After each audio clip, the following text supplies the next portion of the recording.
Ever since mankind first developed civilization and the concept of a city or an urban center, one of the most important things to control has been the flow of fresh water, needed not only for irrigation to keep crops growing, but to keep the populace alive, to keep sanitation going, and just in general, the health of everyone, something I'm quite sure these days we can all appreciate. Early on, this was done by gravity in irrigation canals, Romans, of course, famous with their aqueducts. But as we moved into the 20th century, this was no longer enough of a viable option. As small towns and cities began to become bigger, they needed fresh flowing water. And not always was running a gravity system something that could be done. So, fortunately, this being the early industrial age, we were developing more and more machinery capable of doing this work. And very fortunately, we had developed less than a century earlier the concept of the steam engine. Of course, those who know the history of the steam engine can trace it back to the famous Newcomen engine, which was as much a vacuum engine as it was a steam engine. That particular engine was first used and derived, interestingly enough, for pumping water out of coal mines in North Britain. Moving into the early 20th century, small cities and towns began to build pumping stations for their populace, and we are standing presently in one such example. This is the People's Water Company of Phillipsburg, New Jersey. It was built here in 1913, the engine behind me installed in the same year. The engine was designed and built by the Allis Chalmers Company of Milwaukee, Wisconsin. It produces 500 horsepower and can move 6 million gallons of water a day, approximately 69 to 70 gallons per second. It was running in continuous service from 1913 to 1978, and then run once a year until 1987 to keep it in good condition for emergencies. After that, the building was shuttered and walked away from, since it became a storage facility for various transit organizations. However, in 2017, there was an effort underway between myself and my friend Allis Chalmers to restore this engine to operation, and fortunately, in 2018, we succeeded, and this engine ran for the first time in 30 years. So to start off our tour of this facility, I think it would bring you all the way down to the bottom of the whole affair. This is the bottom of the engine. Structurally, it sits on top of all of this. It's its foundation, and it's also a mechanical part of the engine. On my left here, you can see this, what looks like a giant iron pipe. It's not a pipe. This is actually part of the pump plunger. This is what's actually transmitting part of the motion from the engine up top, the reciprocating motion, driving the pump, which is right below my feet. You can't quite see it. I'll have to get you another shot of that, unfortunately. And it's mostly underwater at the moment. We've had a lot of rain recently, so the bottom few feet of the building is flooded. Don't worry, it's meant to do that. On my right, you can see one of the 6 accumulator columns. The point of these is not only to provide structure for the engine, as they are structural supports, but they also are hollow, so they can fill with water, and on the top end, air. Now, anyone who's had to deal with a large pump might be aware of concepts of such things as water hammer. And with big reciprocating pumps, that's a severe risk. So what these accumulators are actually allowing you to do is absorb that shock. The water only comes up so high, and in most cases only to about here. Above this, all the way up to the base plate of the main engine element, is air. And that air will compress, unlike water. So this is evening out the shock load that these pumps might deliver. From there, it's all cross-connected on the bottom, and it's fed out, like behind the camera, goes up a pipe, through a junction, and off to the city. Now, I should take a moment to explain. This engine is not pumping directly into the faucets of the city of Phillipsburg. Instead, it's pumping to a reservoir 200 feet above the level of this building. From there, water flowed under gravity into all the homes and businesses, as it had done in previous designs. The reason for this is that these pumps would have given you a oscillating water out of your faucets, and you obviously don't want that. It also allowed so that the engine could be shut down for maintenance, and you would have an amount of time that fresh water would still be available. So, it might be a 20th century take on it, but we haven't entirely left the old system of gravity behind. And in fact, anyone who lives near a large water tower, one of the large tall ones with the tank on top, that's what's delivering your water by gravity. It's being pumped into that by some machine, but the machine isn't what's actually putting it into your homes. So I'll have to handhold this bit as a tripod doesn't really fit down here too well. But I'll give you a bit of a quick explanation of how these pumps are put together. As I mentioned, this here is the main pump plunger rod. This is what actually goes up and down with the engine. These two are just structural supports and guides. They're not really doing too much. This walkway here goes around the pump itself. Now, you'll notice there's all this here. This is the pump packing gland. This is a piece of metal that is holding in compression some graphited rope that is forming a tight seal around this shaft so that water can't escape under pressure, but without impeding the movement of the moving part. The pump itself is actually fairly small, and in fact, you can hardly even see it down here. It's underwater at the moment. But you can see its connections off to that side, the delivery side and the intake side off to my left there. It's really not possible to see under here, but I assure you, it is down there. It's not too exciting to look at, basically just a large piece of cast iron, only slightly bigger than the rest of the pipework. Obviously, due to most of the flooding that occurs down here naturally, this part of the engine is in somewhat worse condition than the rest of it. The three pump bodies themselves are all ice cracked, which is part of the reason why, unfortunately, this engine will never be able to pump water again, as the only way to access the pumps is to dismantle the entire engine on top of them. Unfortunately, that is the entire engine. So, next to me here is a sight glass. Now, those of you familiar with steam technology might be a little bit surprised to see one here. We're more used to seeing them on boilers. But in this particular case, this sight glass is still monitoring a water level. It's the water level inside one of these accumulators. Now, like any normal sight glass, you have a top valve and a bottom valve, and this one also has a drain valve on the bottom for clearing it out. So behind me here, as I cantilever myself out onto some somewhat sketchy pipework, is the main city supply valve. Now, this large pipe here is what's actually feeding water up to the city. And if you get a sense of how large this valve is, it is quite sizable. And I'll show you later the valve handle.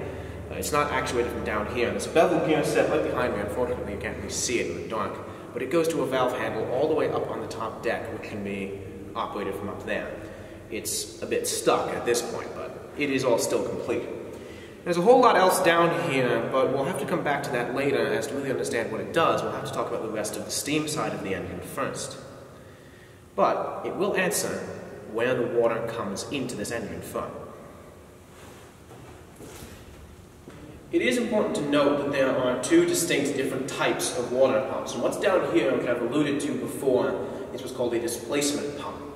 As a piece of metal is moved in and out of the pump, it's pushing the water out on the downstroke, and as it comes in, it sucks water back in. This is what you need to drive with a reciprocating steam engine. You can't do with much else.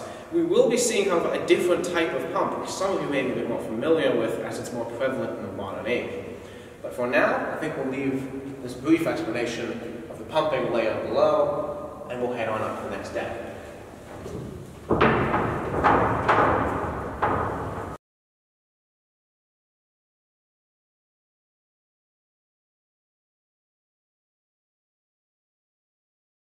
So I am now in what we will often call the middle deck of the engine. We are above the pumping level below, which you can see down through this grating. There are two of our pumps and the water below it.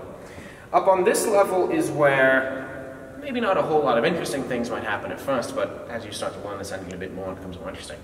Right here you can see one of our two flywheels.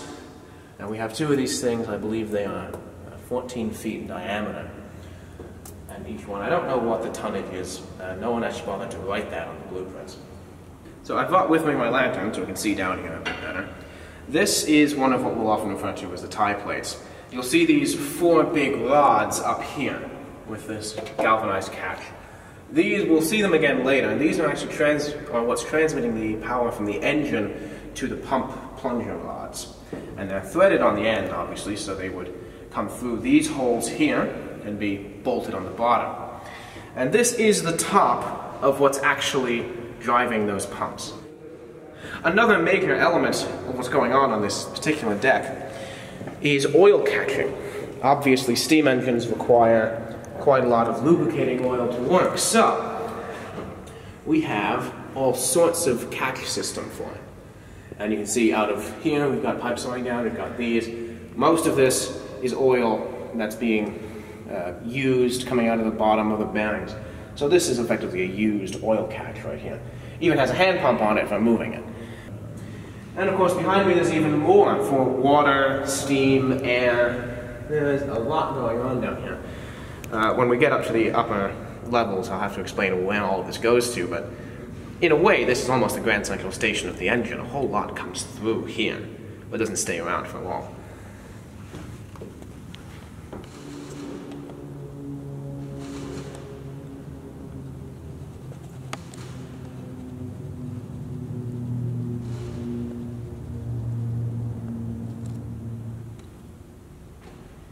So we come now to what is the most identifiable part of this engine, the real engine itself, the actual driving force that runs all those pumps down below.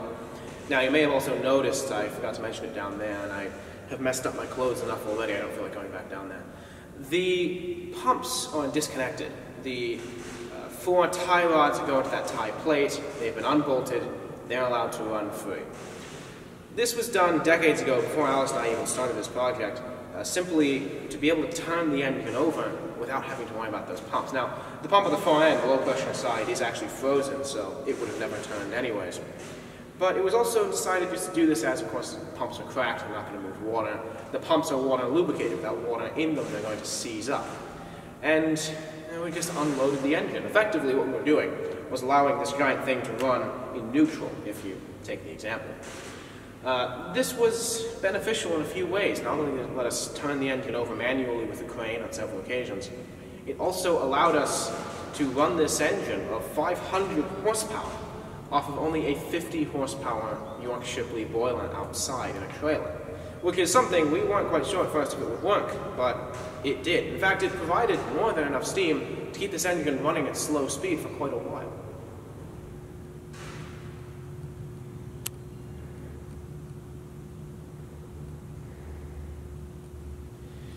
So we've pulled back a little bit here to get a better view of the whole engine. And to get into some details here, this is what's called a triple expansion engine. There are 3 cylinders up top there. One on the end, one in the middle, one on the other far end.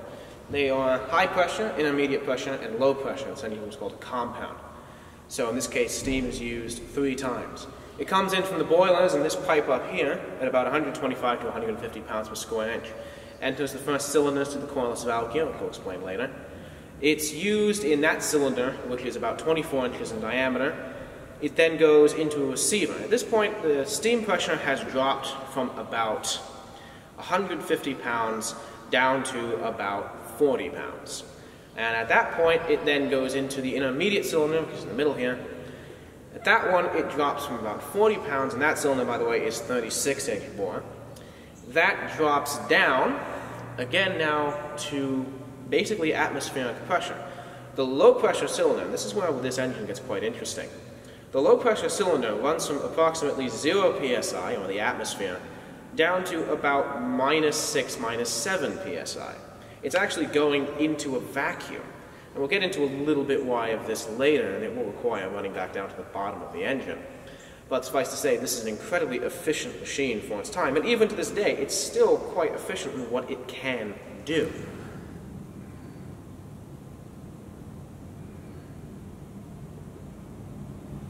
This here is our engine's gauge board. Every large engine has one, or at least was installed with one. It's a fairly simple board, this one, not the most ornamental, to be frankly honest. And unfortunately, it's missing 4 of its original gauges, but we do still have 2. This one here, all the way on the left, is called a revs counter. What this is a mechanical dial counter, and it counts the number of revolutions the engine has taken. Of course, there's not enough digits, so don't trust it as the true full number of its history. We calculated this engine has probably turned over about 2.6 billion revolutions in its lifetime, plus whatever's on this, which at the moment is 814 million. Next to it is the main steam gauge. This is taking the reading of the pressure of the steam coming in off the manifold from the boilers. This is the first receiver. This goes in between your high pressure cylinder and your intermediate pressure cylinder. And this range on this one, the ranges will tell you a little bit of what's going on. Main steam is 0 to 300, so you want your pressure to be about 125 to 150. And that's about right for a coreless engine. And we'll get into coreless later. First receiver is 0 to 100, so you're going to be expecting about 40 to 60 pounds. Second receiver. This is what's between the intermediate cylinder and the low pressure cylinder. And this is where things start to get a little bit fun. 0 is at about the 11 o'clock position on this gauge, and it goes to positive 30 pressure and 30 vacuum.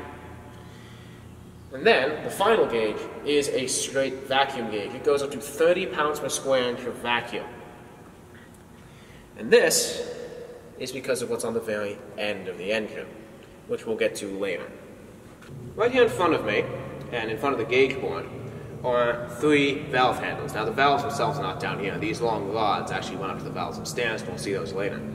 In the center here is the main steam valve. This is what opens steam to the engine. It's the throttle, if you will. And I'll explain how to use this later.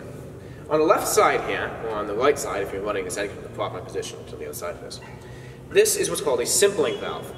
Now, this engine, as I mentioned before, is what's called a compound. And a compound engine is reusing steam. A simple engine isn't. It comes from the boiler, into the engine, and out the exhaust. That's it. No reuse. This valve allows high-pressure steam to bypass the first cylinder, the high-pressure cylinder, and go into the intermediate pressure cylinder. And you can use this to get the engine started if it's stopped in a bad spot, where your high-pressure cylinder isn't going to be able to provide power due to the valve events.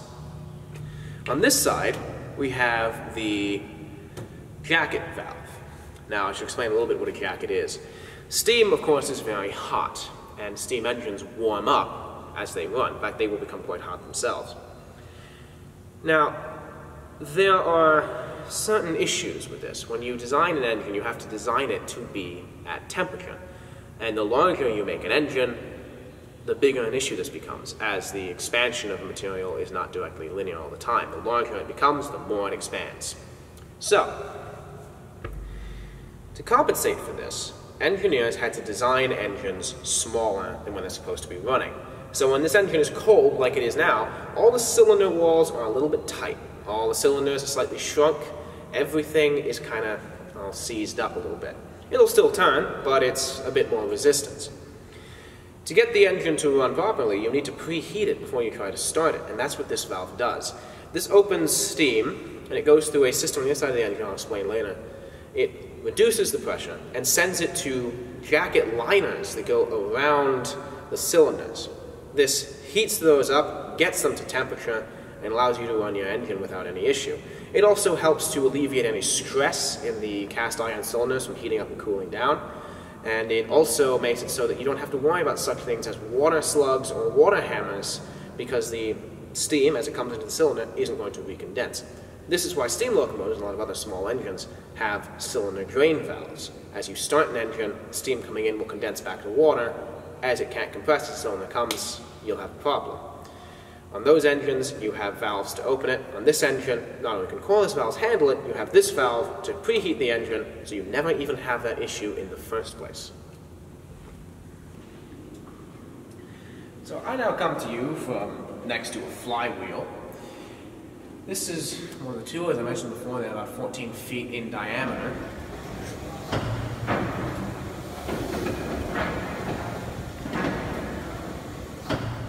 In front of me are 2 eccentrics. Now these are what's actually driving the valve. They're not necessarily the sort of crank you would be used to, and we'll look at one of those later. These are more like the cams in your car. They're offset loads. So instead of pushing a rod on a spring, you have this structure that wraps around it and is lifted and pulled by that motion. And that goes up through all this scope motion gear here and drives the valve gear. There's these little guys right here. These are telescopic oilers, so oil comes down on a gravity feed system, is fed through these into the eccentrics, keeping them oiled. Steam engines are unfortunately mostly a total loss oil system, so all the oil you put into them lubricates for a while and then runs out. You can only really control it by how fast or slow you're adding the oil in. Now on my right here, it's not really very visible at the moment, this is one of the main bearings. There's another oil feed here, again it's gravity fed, There's two caps on it so you can inspect and look inside. That's one of the two caps there. And this goes around the main crankshaft. Now, the crankshaft itself, I'm going to say, is about 10 inches in diameter. It's quite a hefty piece of steel. So what you're now seeing here is looking inside one of the skunk castings of the engine. Specifically, this is the low pressure side. I'm actually outside of it on the other side, sitting inside one of the two flywheels. In front of me is another eccentric, see another telescopic oiler, and another one of the main bearings. You can also see, off to what should be your left, the crank. This is the crank, the big end from the low pressure cylinder connected to the crank web right below it. You can also see the large brass bearings in there. Now, what's really important about this specific little area is what is here, there, and here. 4 steel rods. They are threaded on both ends. The top end connects to the crosshead. The bottom end is those tie plates that I showed you before in the mid-deck. Those are what's actually transmitting the motion. So the piston going up and down up top, inside the bore, is moving the crosshead. The crosshead is a pin, effectively, in a sliding block that allows the main rod to pivot and turn the crank. But off to that side, bolted to those, are these 4 long steel rods. And those go down to that tie plate and bolted in there, so the motion is directly transmitted. The motion of the steam cylinder is directly driving the motion of that plunger all the way down to the bottom. And of course, if you could look straight down, you would see from here, right down the piston and straight down into one of the pumps. Now about 3.5, 4 stories below me. And that's how that moves. It's traveling quite a long distance, in fact. It's one of the bizarre features of its engine, is that it's quite tall for the rest of its size. And a lot of that is because it has to reach very far down to suck up the water that's down there in the pit. Now, from here, I believe we'll start moving our way up, so I can explain what some of this valve gear does. We'll get a good look at the size of the pistons.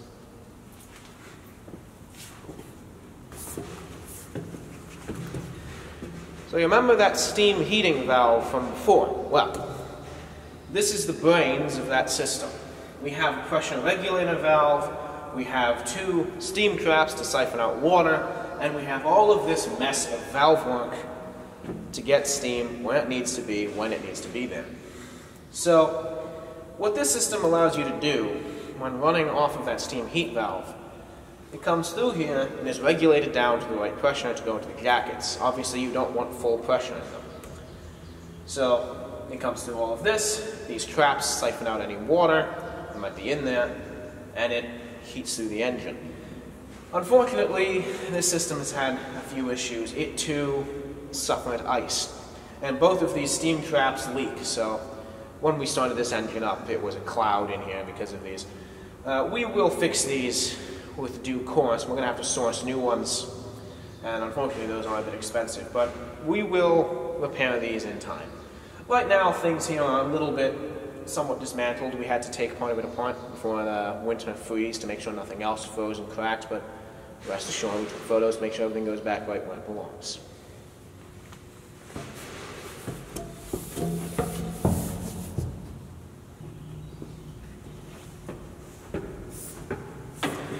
Back now onto this side of the engine, I can show you a little bit more of this motion that drives the valves up above. You can see we have coaxial shafts running down the length of the engine.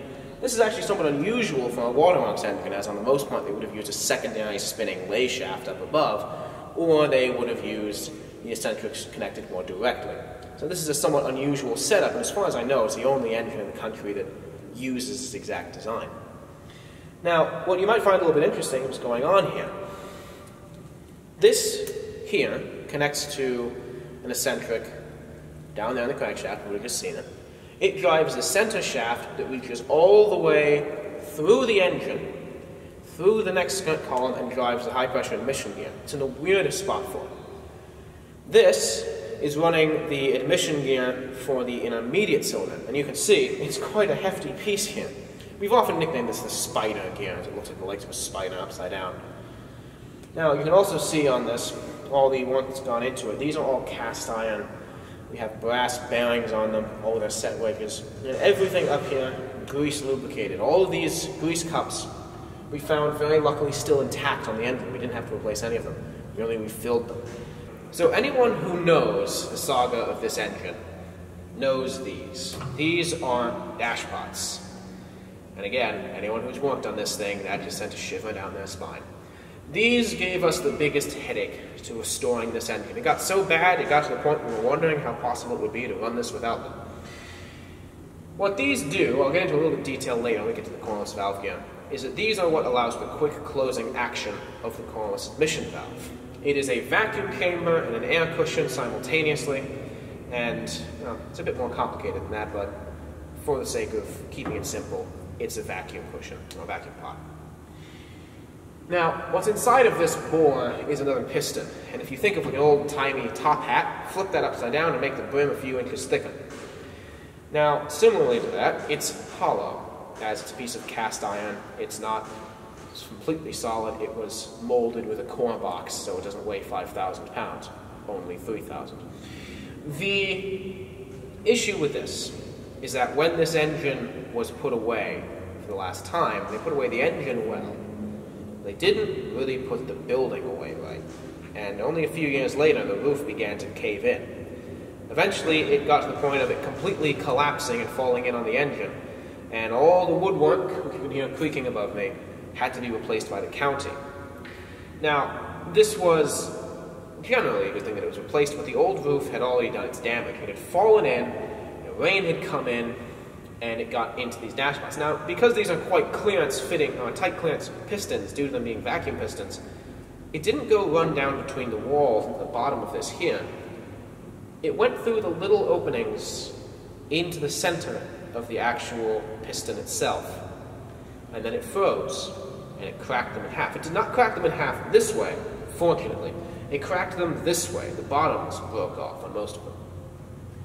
But it did something else. Cast iron is surprisingly flexible. And unfortunately, the force of the ice freezing caused them to bow out a little bit.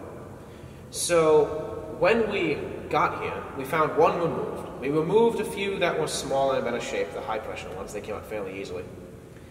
But then we came to specifically this dashpot in particular, and it defeated us for about 8 to 9 months.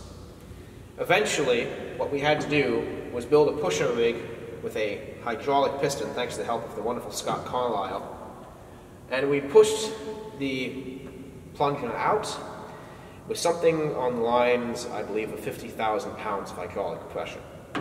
It did not want to move. And of course, we then sent them out. They were able to be brazed back together, unfortunately. There's a local cast iron worker who was able to do that work for us. And we brought them back, we got them machine trued, and they didn't fit because that ice had caused them to spread. So we trued them to what we thought they were supposed to be, only to find out that it wasn't. So we had to have them cylindrically ground once again to make them even smaller, and then they fit. And in fact, since then, they have worked absolutely perfectly. They have not given us any flaws. So, those are dashpots. We'll talk about them more later as we get to the valve gear, but now you know the story.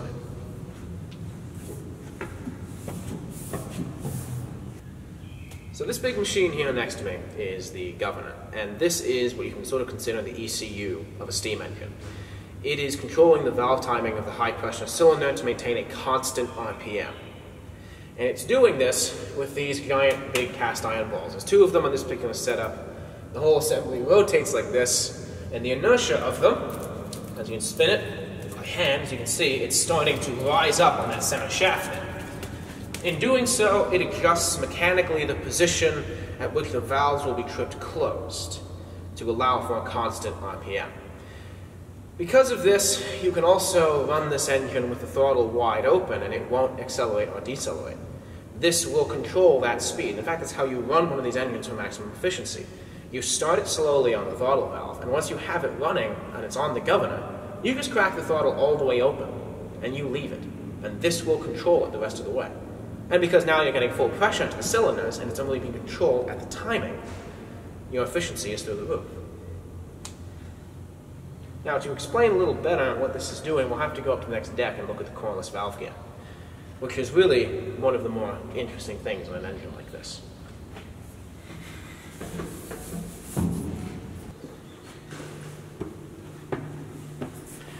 One of the nice features of this particular engine is that everything, for the most part, is connected by spiral staircases. It's one that goes all the way down to the bottom of the pit, it's one that comes up to the valve gear deck. I've used a spiral staircase earlier, but unfortunately the flood has somewhat alleviated that use.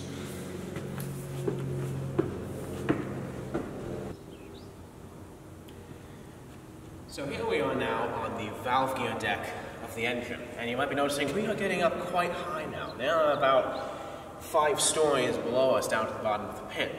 Although interestingly enough, we're only now just slightly above the outside ground level. Most of this building is below ground. Now, this deck is referred to as the valve gear deck as well. Here's the valve gear. This is what's actually controlling the flow of steam into and out of the cylinders, and all that timing I keep mentioning is happening here. So, let's take a little bit of a look at how all of this is done. So to explain a little bit about cordless valve gear, I've decided here to actually walk on the intermediate side, as it's in the best position to do so. Now, we have a few things going on here. On this side, farther away from the camera, is all the admission gear. And on this side is the exhaust. So 4 valves per cylinder, 2 admission, 2 exhaust. And as it's a double-acting engine, that means 1 exhaust on the top, or 1 admission on the top, 1 exhaust on the top, 1 admission on the bottom, 1 exhaust on the bottom. So, fairly simple. Now, what's actually going on here is that the spider gear that we talked about below, all of that coming up from the eccentrics, it's driving an arm down here, which you can't fortunately see in this particular angle, which is then running a valve down here. Again, I'm not going to show that one because it's actually dismantled at the moment. Comes up to here, and we have this whole assembly right here. Now, this is what's driving the valve. The valve itself is actually way inside here. And if you were to visualize it, think of a steel cylinder, which then has flats milled in it. It doesn't spin all the way around, it just rocks back and forth, being driven by this motion.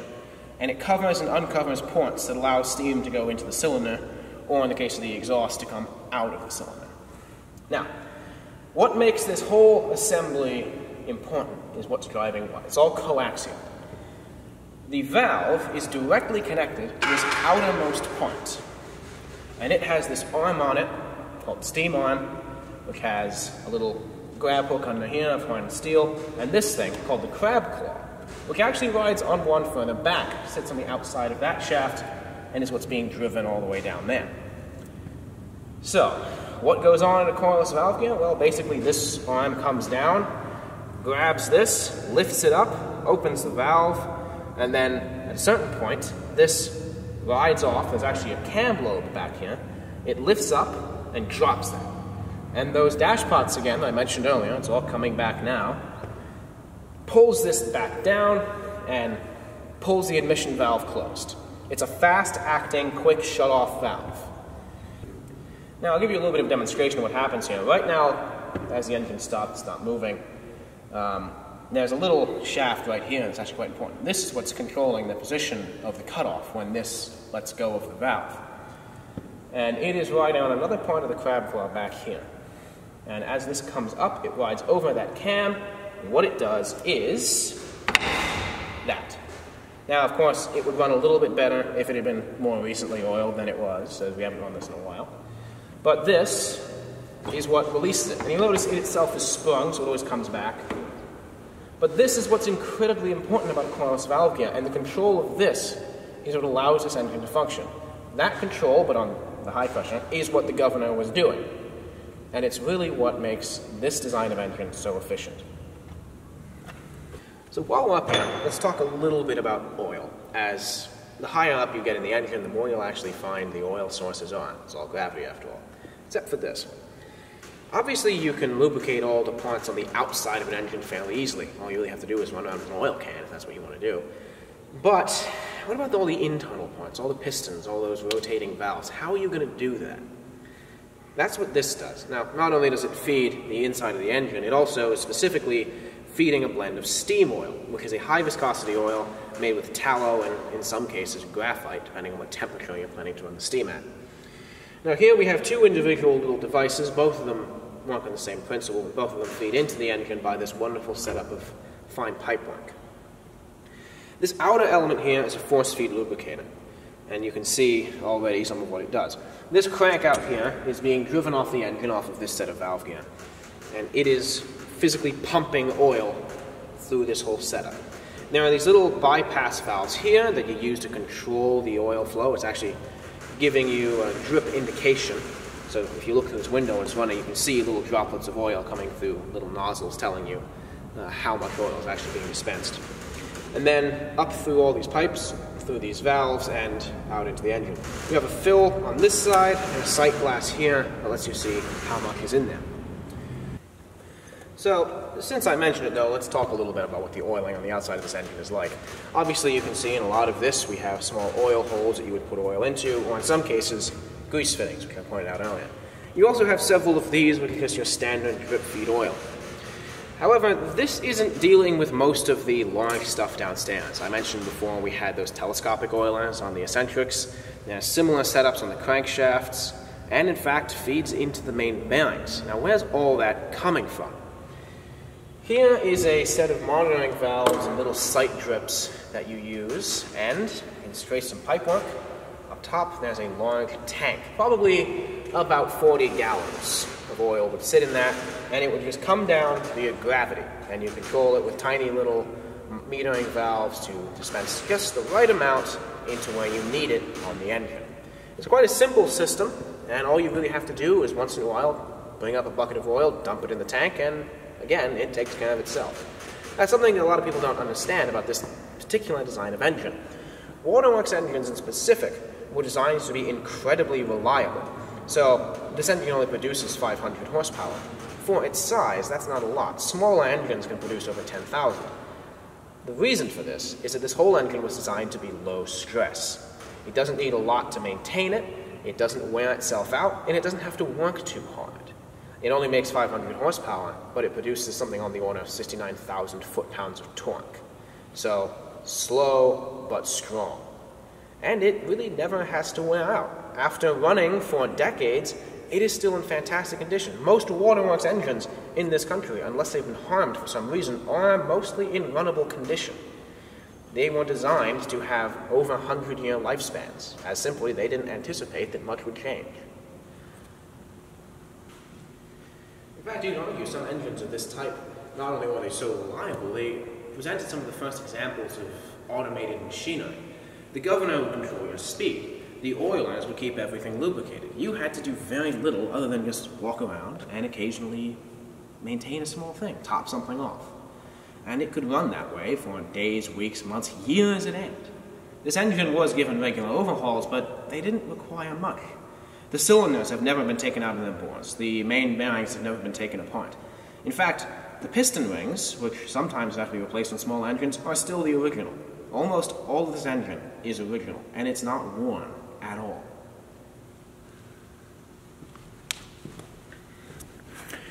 While we're on this side of the engine, I might as well take a moment to point out these. These are the back valve chests. It's on the inside of these that those coreless valves sit, and the valve gear is directly on the other side.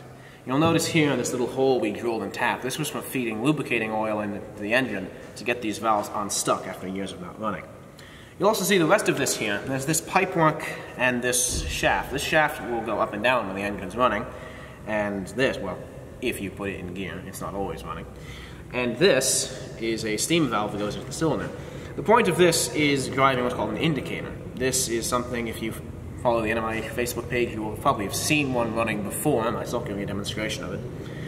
This is the setup for running one of those on this engine, and there's one per cylinder. Engines like this were often delivered with a set of 3 matching indicators set to work at the respective pressures. And you would, on somewhat regular basis, take this to make sure that your valve timing was staying accurate. It would sometimes vary, obviously, as just that's how life goes. But with that, I suppose we will go up one more deck, and then we can be mostly finished with this engine itself. Something else to bring up while we're here on the valve gear deck is this. And you'll notice it's a repetition of some of the valves that are down in front of the gauge board. Again, we have a main steam valve, simpling valve, and the steam heat valve. Except now, you can actually see the valves up here, and this is where they're located. Right behind us here is the separator. So this is actually taking any water that's come through the lines or is condensed in the steam lines coming here, and it's separating it out, sending it down, out, and away to a drain. That way we're getting clean, dry steam coming in here, as dry as it can be. Behind us here is this little ladder, which takes us up to a catwalk up there, which can be used to service the valves of T-junction there, and is also the ladder access to the crane. We won't be going up there today, as it's a bit more time than it's worth, and there's a lot to talk about in here. But it is a rather sketchy journey up there to the top, I won't lie. I don't enjoy doing it. So here we now are at the very top of the engine. And I suppose I just wanted to finish the tour up here. Well, at least of the engine itself. There's still much to see. Behind me is something kind of interesting. On the intermediate and high pressure valve units, the exhausts are rotary valves just like on the rest of the Corliss system. This, however, you'll notice is a bit different. And this is the top exhaust of a low pressure cylinder. It's a poppet valve. So think of the sort of valve you find in a car engine. Just make it bigger. It has an air cushion up here, so yes, there's a built-in air compressor on this engine. I might show you why that is later. And it's driven off of a camshaft that is being run by the same system that runs the rest of the Corliss valve cam. And it all just comes out the end of this engine and straight down into the basement. So you'll notice also there's this thing in front of me. This is connected to the intermediate to low pressure receiver. And it would have, where this is sitting right now, it would have a safety valve on here. We've taken those off for safekeeping, and to bring it into compliance with New Jersey State Code, we have to install new safety valves. And the rest of this is just a bypass connection for running the heating system. The receiver itself is directly under there. So this is just more of what's up here. There's actually not a whole lot up here. It's, to some degree, just the top of the engine. In fact, I do not believe most of these handrails were original. On the blueprints, these handrails weren't here. And in fact, on most waterworks engines, there are no handrails on the top. To bring up something else, this is that oil gravity feed tank that I was talking about before. There's a valve on the other side, which is what feeds down, and it just runs through the whole top in a little thin pipe that feeds out to everything. It's quite a simple system, honestly, and that's exactly how you want to keep it. This here is actually a vacuum breaker. This is a tiny little opening into that system that allows air to come in and out so that it doesn't get bound up. Above me here you can see the underside of the valve gear deck, and hiding back there the second exhaust valve for the low pressure cylinder. And you can see here, coming down, is the exhaust steam line, heading all the way down into the bottom of the engine house. Which means we have to go back down there for a quick second. So here we are, and again, sorry for the hand holding, down in the bottom of the engine. You'll recognize this. And this is where the story of what this machine does both begins and ends to some degree. This here is the condenser. You can follow, here's our exhaust steam line coming all the way down. It comes into this chamber and is cooled off. The water and what's called wet air is sucked out by this pump here, which is being driven off the same shaft as driving the one pump. It is sucking all of that out and returning it to the boilers and venting the wet air. But here, what is cooling the condenser? Well, that is. That is the water intake for the whole engine. That's what the pumps are sucking up. They're pulling out of that cistern through the condenser, cooling off the exhaust steam before going through these accumulators and into the pumps. The whole machine effectively works in a circular manner. Because one of the more unique things about steam engines. So hiding up here in the shadows is our crane. It was built with the building. It was installed here in 1913. It is a Whiting. It is rated at 10-ton capacity, and it has been an absolute lifesaver for us. Without this crane, it's honestly very doubtful we would have ever been able to finish this project. We used it to free up valve gear, turn the engine, and just lift everything we needed. It is a completely manual crane. There's nothing electric on it. It's all chain driven. So to run it, you have to be standing on the main gallery deck, running the chains to move it around, lift things, all of it. It's not exactly the most pleasant experience, although arguably quite a workout. It is something that when we got here, we actually had to lubricate it. It was not oiled in probably 40 or 50 years, so we had to climb up on top of this and oil all the bearings on it. Something else we can observe from up here is the turbine unit. Now, this might be a good opportunity to bring up a little bit of the interesting history of this plant. It was originally planned for there to be two identical engines here. This engine here and a twin, which would be sitting in what's now the open pit. However, there's a bit of a problem with this. How do you build this engine in here when the walls are already up? You really can't. So they built this engine before they finished putting up the walls. And then I suppose they realized they couldn't actually put the other one in here. So, to have a backup system in case this engine failed for some reason, they installed this turbine unit, which is the second steam-driven piece of machinery in here. And it itself is actually quite unique and will be the next thing we're talking about. This here is the original lighting board for the building. It's a complete DC lighting board.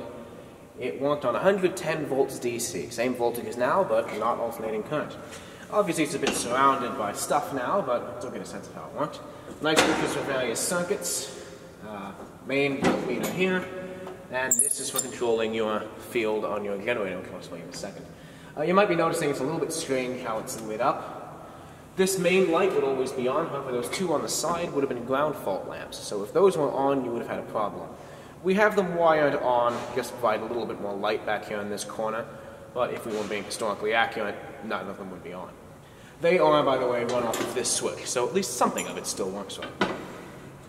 So how this was powered is actually quite interesting. Many plants would have had their own small secondary steam engine for driving a generator, but this never had one.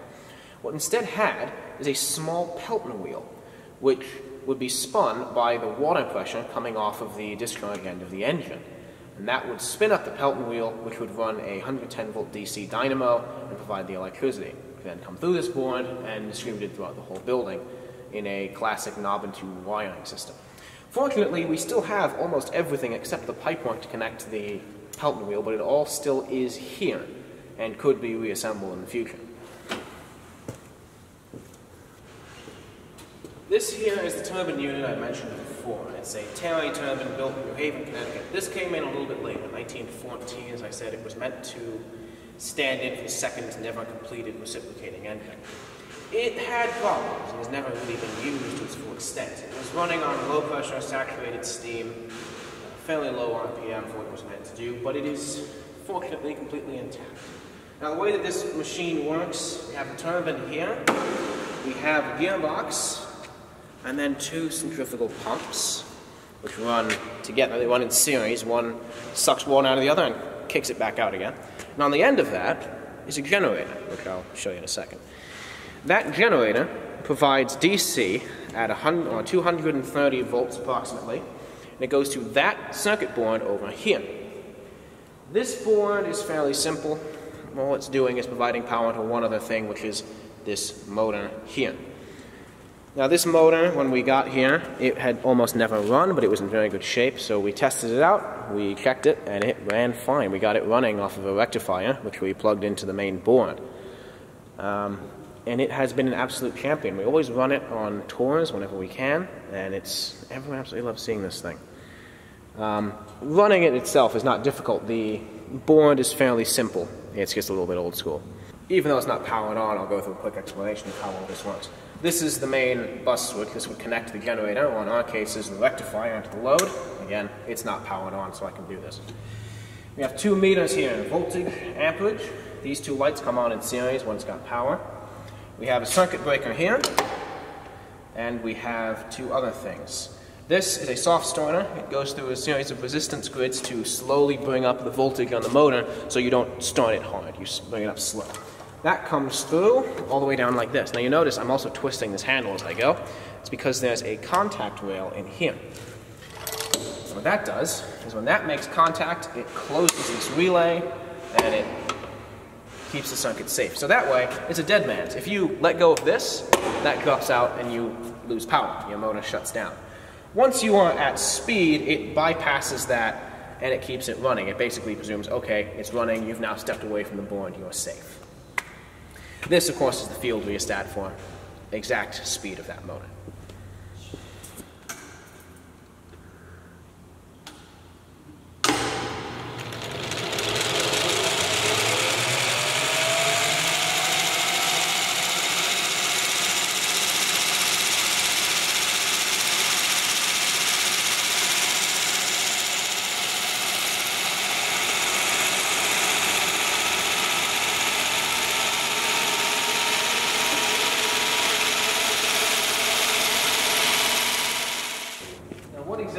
is this motor doing? Well, this motor, you'll notice, is vertical, so it's driving a shaft straight down.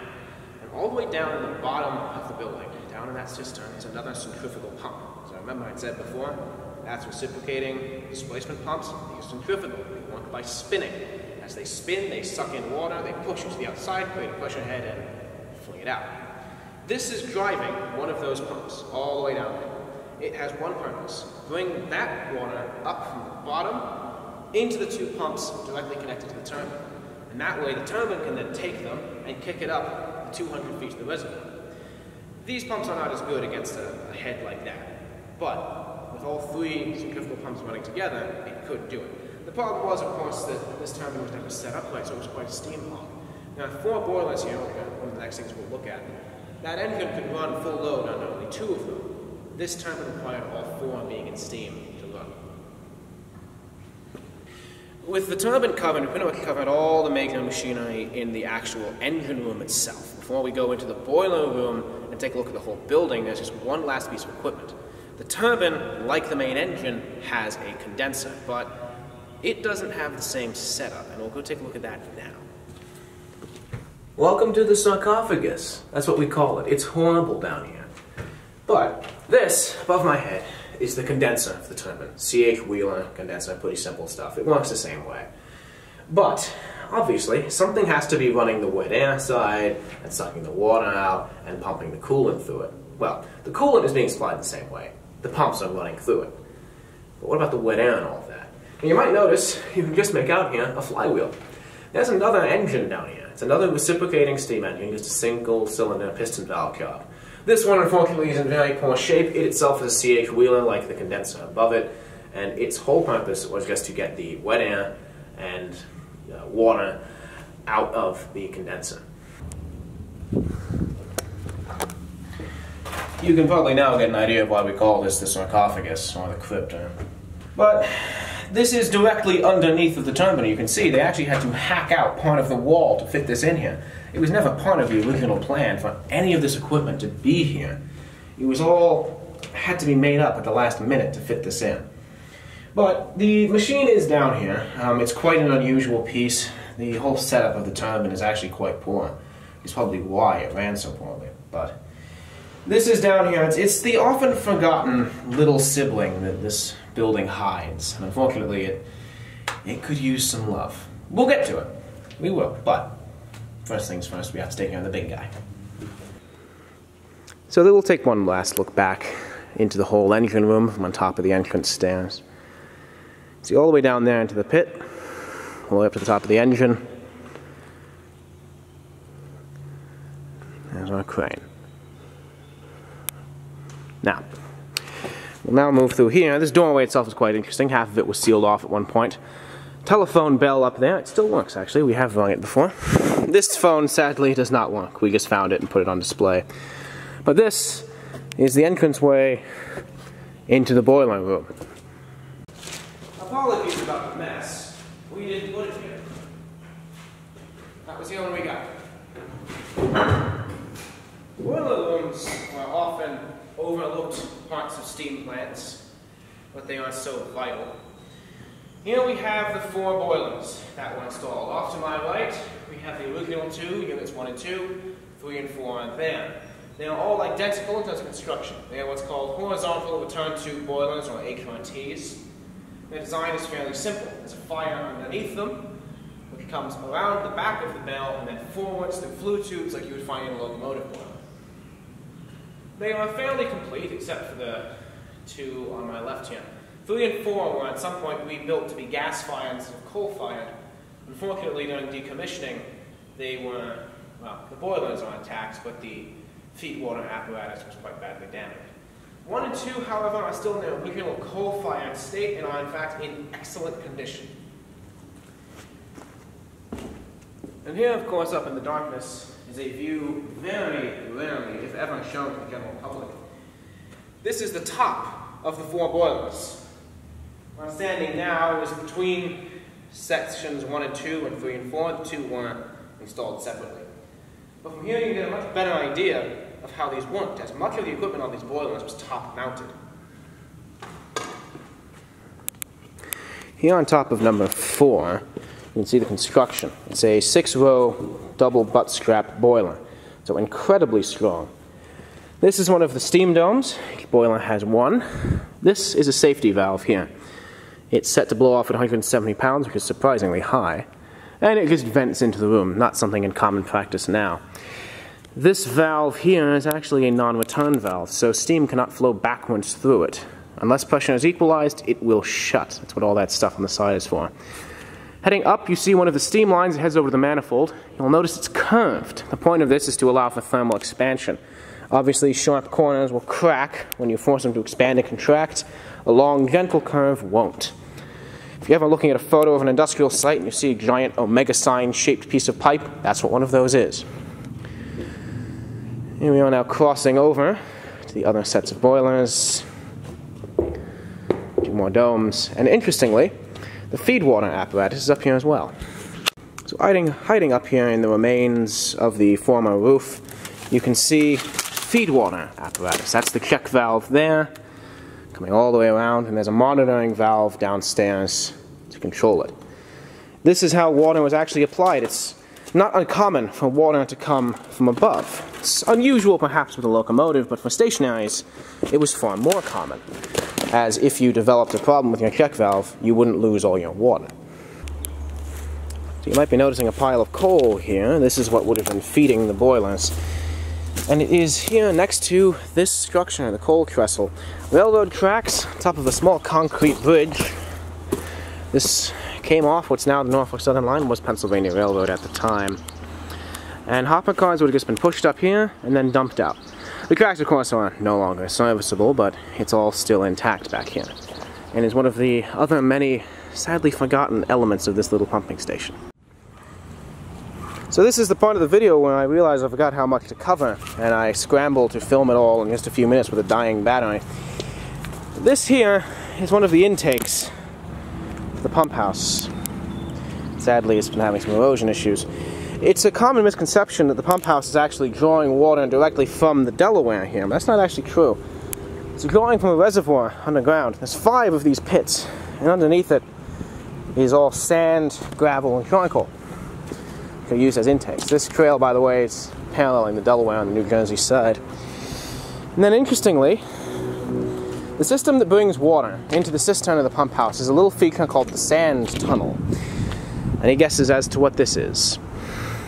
The sand tunnel is so named because, well, it's full of sand. And it allows water from the filtering pits to naturally soak through. The sand itself is a further filter, and it makes its way into the cistern to be picked up by the engine as pretty much clean filtered water.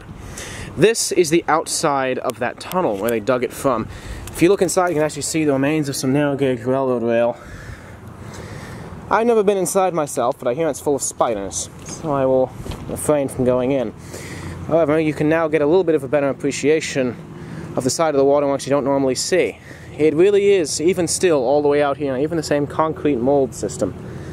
It's all part of the same system. So that is, for the most part, the inside of our pump house. It's a humble little place, perhaps not as grand as many other pumping stations built across the country, but it is our little home. The pump station, of course, has since been usurped by a new one that's up on the hill running all electric pumps. Almost nothing is even shared between the two anymore. But it is something that we still do our best to take care of. Now, with that, I shall both regret wearing nice clothes and conclude this tour.